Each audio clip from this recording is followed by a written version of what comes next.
네, 다음은 건축 구조의 종류에 대해서 저희가 한번 알아보겠습니다. 건축 구조의 종류는 먼저 구조체 종별에 의한 분류로 알아볼 수 있습니다. 어떤 구조체 종별, 구조체 종류란 얘기죠. 구조체의 어떤 재료적으로 어떤 종류로 구분이 되느냐, 이렇게 보실 수 있는 상황이고요.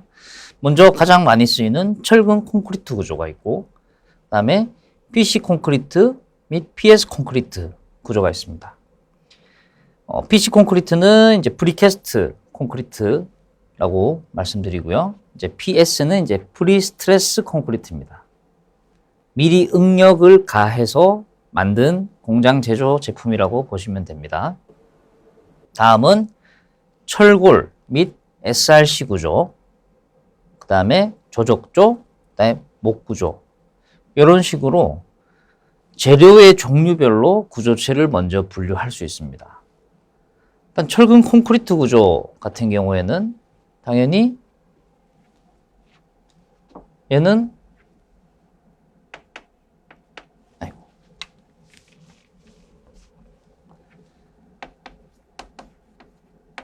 철근 더하기 콘크리트죠. 네. 철근하고 콘크리트를 결합을 해서 구조체로 만든 게 철근 콘크리트고, 프리캐스트 콘크리트, PS 콘크리트는 이거는 공장 제작입니다.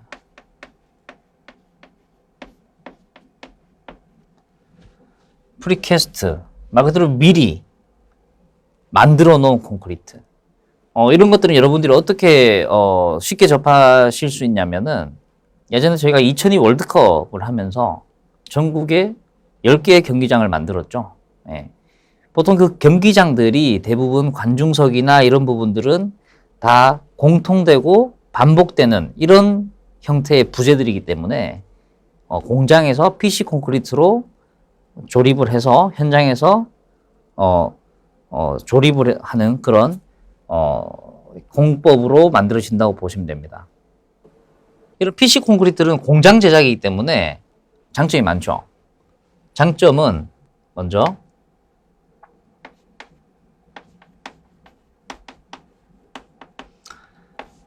이제 품질이 우수하죠. 품질.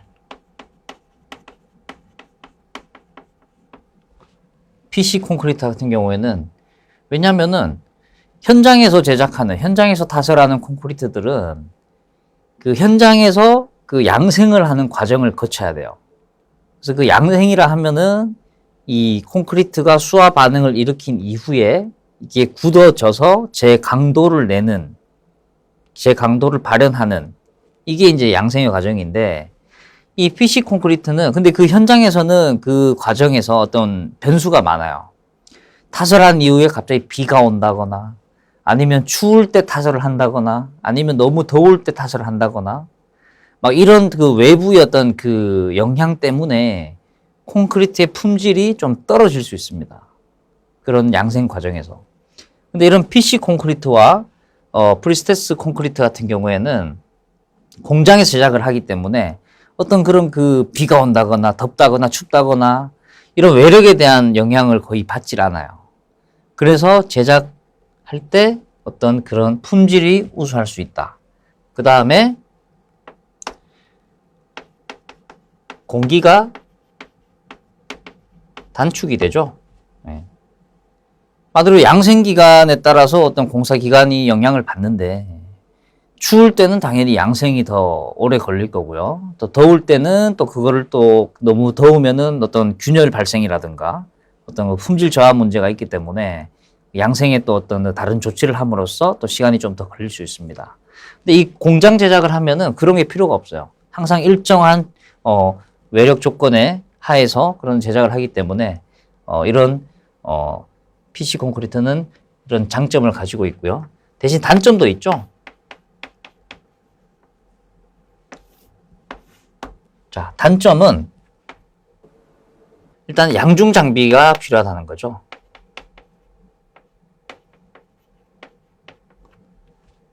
양중 장비가 필요하고, 그 다음에 접합부 처리가 필요합니다.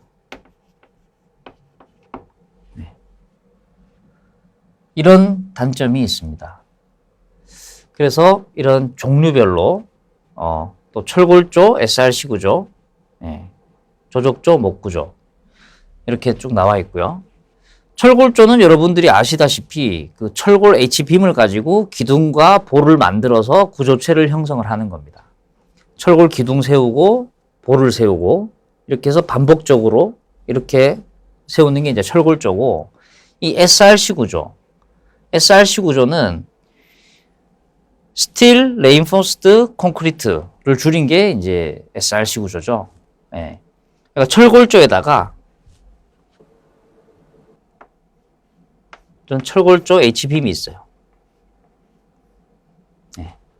철골조 H빔. 보통 철골조는 요거 가지고만 쭉 이렇게 합니다. 근데 H빔에다가 테두리에 이런 철근 콘크리트를 구성을 하는 거예요.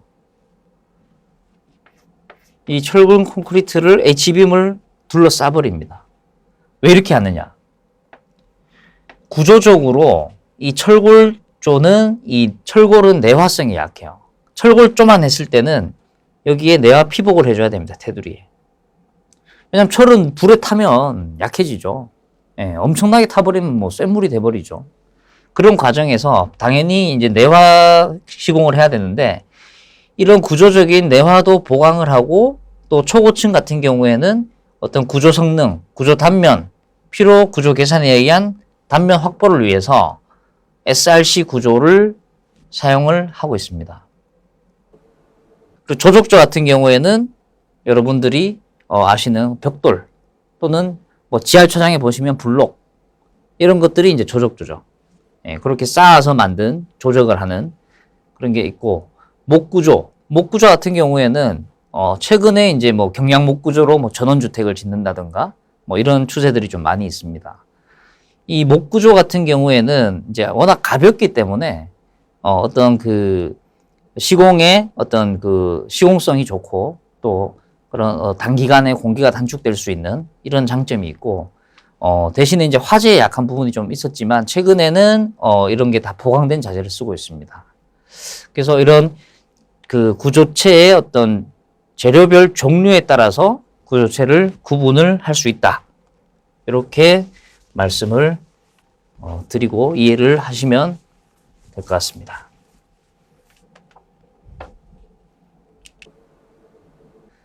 다음은 이제 구조 형식에 따라서 어떤 분류를 할 수 있습니다. 구조 형식, 조적식 구조, 그 다음에 가구식 구조, 일체식 구조, 그 다음에 트러스 구조, 그 다음에 전단벽식 구조가 있습니다. 먼저 조적식 구조 한번 알아볼까요? 조적식 구조, 벽돌입니다. 벽돌 쌓는 겁니다. 조적식 구조는 이런 그 블록이나 벽돌에서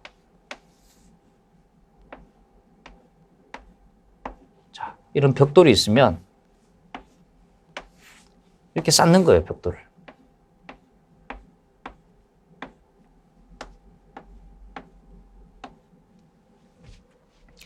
벽돌을 한 장 한 장 올려서 쌓고 이런 층 부위에는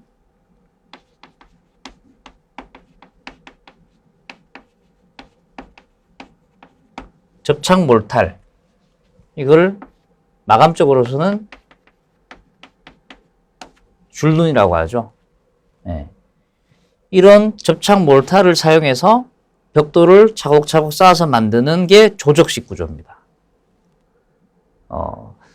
이 구조 방식은 사실 단층짜리 정도밖에 거의 적용이 안 돼요. 하중이 여러 개 층을 쓰는 건축물에서 하중을 많이 받는 구조에서는 이게 많이 힘을 받을 수 없는 거고요. 실질적으로 여러분들이 접할 수 있는 아파트에서 이런 것들은 보통 아파트 내부에서 그 칸막이, 파티션 역할, 어떤 구조적인 힘 없이 구획을 하기 위한 역할로 거의 쓰이고 있습니다. 그리고 지하 주차장에서도 보시면은 블록이 있죠. 콘크리트 블록. 190에 390짜리 사이즈. 그런 콘크리트 블록들도 조적식 구조인데, 이런 구조 방식은 어떤 구조적인 힘을 많이 받는 구조에서는 많이 쓰지 않고요. 대부분 이거는 파티션 역할로 거의 사용을 되고 있다. 이렇게 보시면 되고요. 그다음에 가구식 구조. 가구식 구조는 이 가늘고 긴 부재를 이렇게 합치는 거예요. 붙이는 거예요.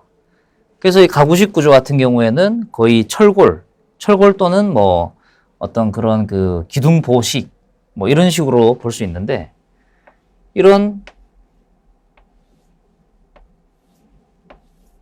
기둥이 하나 서고요. 기둥이 있으면 여기에 이런 보가 하나 또 걸쳐지게 되죠.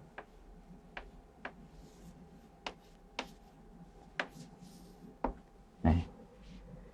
이런 식으로 기둥, 보, 이런 게 가구식 구조입니다. 일반적으로 저희가 쓰이는 그 뭐 학교 건물이라든가 오피스 건물, 이런 것들은 대부분 이런 가구식 구조. 이 기둥이나 부재가 철골일 수도 있고, 뭐 목재일 수도 있고, 뭐 이렇게 PC 부재일 수도 있습니다. 네, 이런 거를 이제 가구식 구조라고 합니다. 그래서 기둥 따로 보 따로 이런 식으로 이제 이루어지는 게 기둥보식이고요. 일체식 구조. 일체식 구조는 거의 뭐 철근 콘크리트 구조에서 쓰이는 방식이라고 보시면 되죠. 일체식 구조는 저희가 아파트가 있으면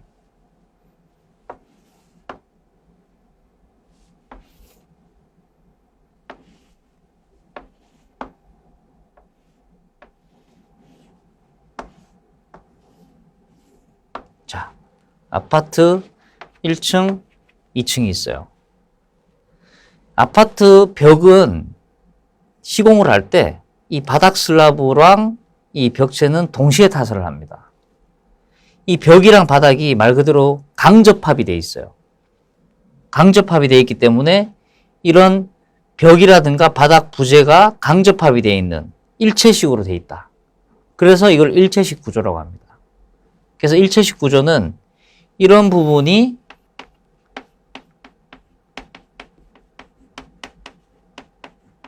강접합이다. 이렇게 구성된 게 이제 일체식 구조. 이렇게 이해를 하실 수 있습니다. 그 다음 트러스 구조가 있죠. 트러스 구조. 트러스 구조 어디서 많이 보십니까? 지나가시다가 교량, 다리 이런 거 보시면 다리가 이렇게 있고 막 이렇게 돼 있죠. 차들이 여기 다니고 있고 뭐 교각이 뭐 이렇게 하나 서 있고 여기 바닷물이 막 흘러가고 있고 이런 다리들 있잖아요. 이런 게 트러스 구조입니다. 이런 트러스 구조는 구조 계산을 해서 이게 장경간, 그러니까 큰 그 어떤 기둥이 받치는 이 거리 자체를 길게 해야 될 때, 이럴 때는 이런 트러스 구조를 적용을 하죠. 왜냐면 이게 너무 기둥이 촘촘하게 들어가면은 이게 또 시공성도 떨어지고 경제성이 떨어지고 또 이런 부분이 있기 때문에 이런 장경간을 필요로 할 때는 이런 트러스 구조를 사용을 하고요. 건축 쪽에서도 트러스 구조는 뭐 일부 좀 사용을 합니다. 아파트에서는 거의 볼 수 없고요. 일반 건축물 중에 장경간, 어떤 기둥이 없는 건축물을 원할 때, 이럴 때는 일부 구간에 트러스 구조를 쓰고, 최근에는 이제 그 메가 트러스 구조라고 건축에도 적용되는 방식이 있습니다. 그 메가 트러스 구조는 결국에는 이 토목에서 이런 장경간 구조물에서 가져온 방식이에요. 건축물이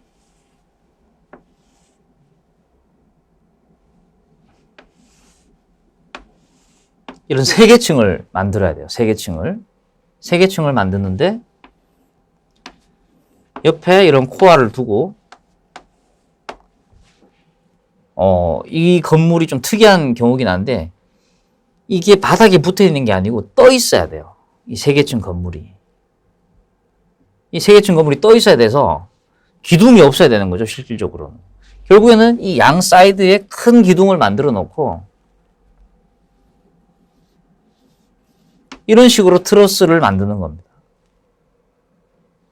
그래서 이 건물에는 층을 들어가면 이런 기둥들이 대각선으로 돼 있어요. 이렇게.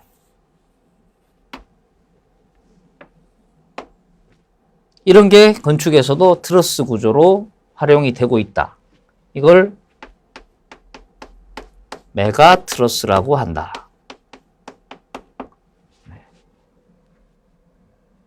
이렇게 이해를 하시면 됩니다. 트러스 구조. 다음은 전단벽 구조.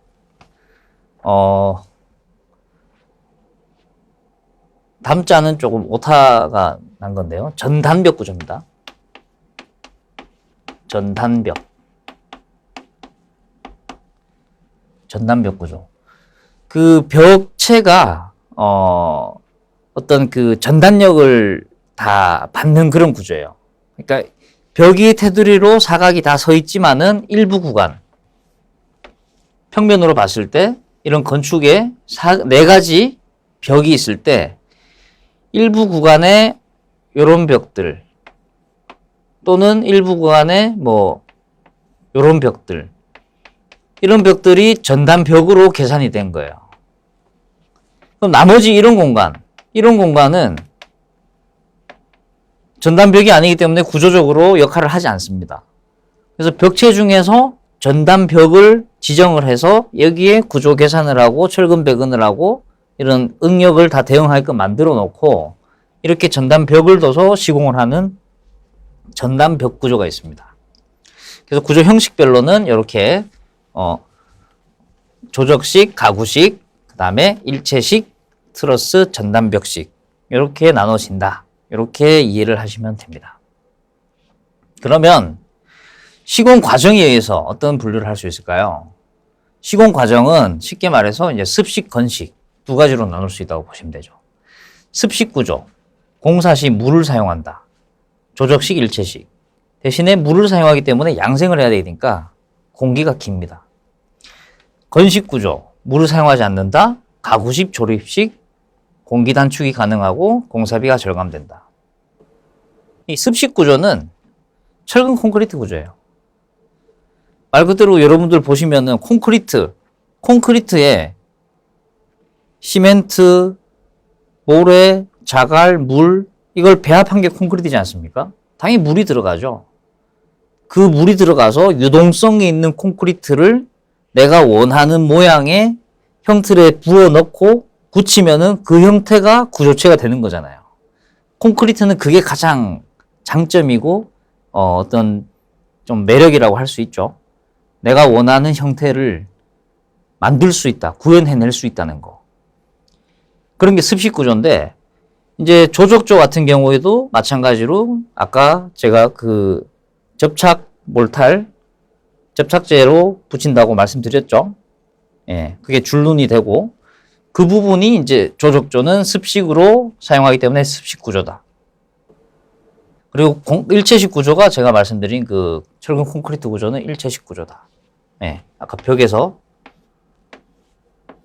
예, 이게 벽이랑 슬라브랑 일체식 구조다. 콘크리트를 부어 넣어서 붙인다. 그래서 이거는 따로따로 접합을 한 게 아니고 아예 그냥 태생부터가 이게 붙어 있는 이게 일체식 구조입니다. 그걸 습식 구조라고 하고요. 건식 구조. 건식 구조는 아까 보셨던 그 철골 구조 또는 PC 구조. 이런 것들이 건식 구조라고 볼 수 있습니다. 근데 이게 PC 구조는 약간 반건식이라고 봐야 돼요. 대부분 이제 PC 구조에서는 이 슬라브는 하프 슬라브를 씁니다. 하프 슬라브라고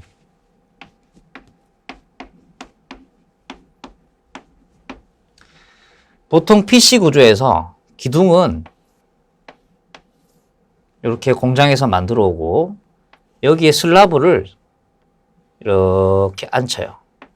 앉히는데 여기에 이런 전단 연결재를 붙은 상태로 와서 여기에 또 전단 연결재가 붙은 판이 옵니다.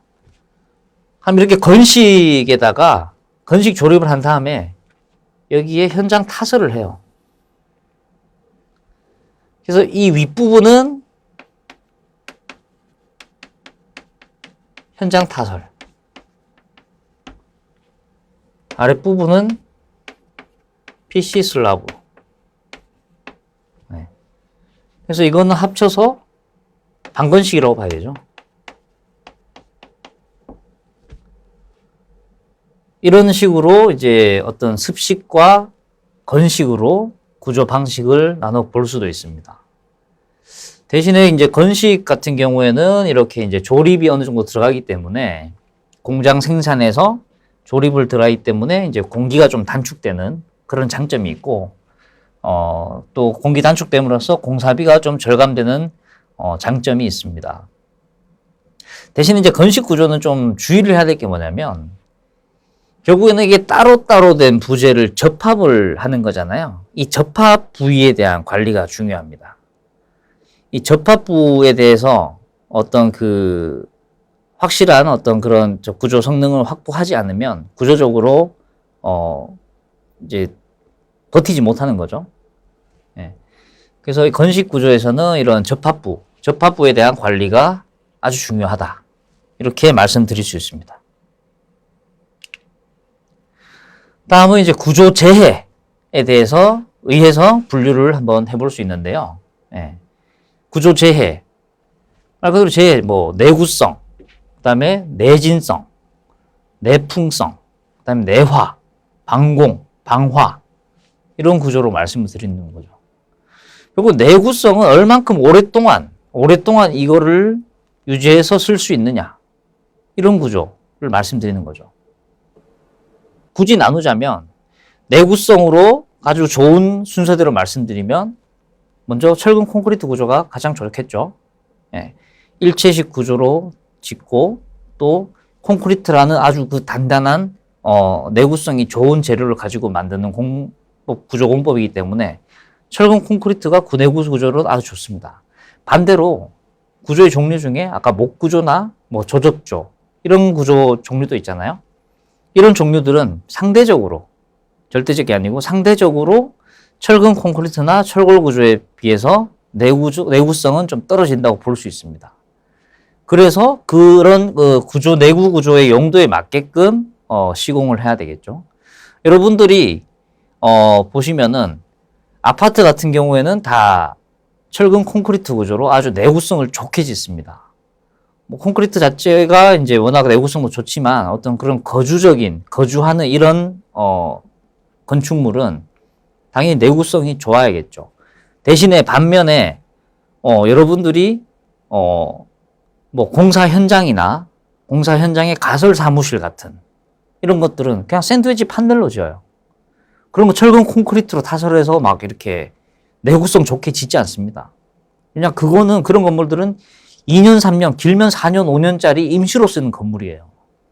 그런 이제 내구성을 어떤 사용 기간이나 어떤 그런 내부적인 필요성을 감안을 해서 그렇게 구조 방식을 결정할 수 있는 거고요. 기본적으로 또 이제 내진 구조, 지진에 대해서 견딜 수 있는 구조. 예, 이런 게 있고, 그 다음에 내풍 구조, 바람에 견디는 구조, 그 다음에 내화, 불에 견딜 수 있는 구조. 기본적으로 내진, 내풍, 내화, 내자 들어가는 이 네 가지들은 기본적으로 건축물을 시공함에 있어서 다 기본적으로 다 들어가야 되는, 그런 필요성이 있는 그런 구조라고 보시면 돼요. 그 다음에 방공구조. 예, 방공구조. 어떤 전쟁, 어떤 위급 상황, 이런 데에 대해서 이제 방공구조가 있죠. 예, 그래서 방공구조에 대해서도, 나눌 수 있고요. 그다음에 방화구조. 예. 이제 화재를 어떤 방지할 수 있는 이런 구조. 예. 이런 구조의, 어떤 그런 구조재에 의해서도 그런 건축 구조를, 나눠 볼 수 있습니다.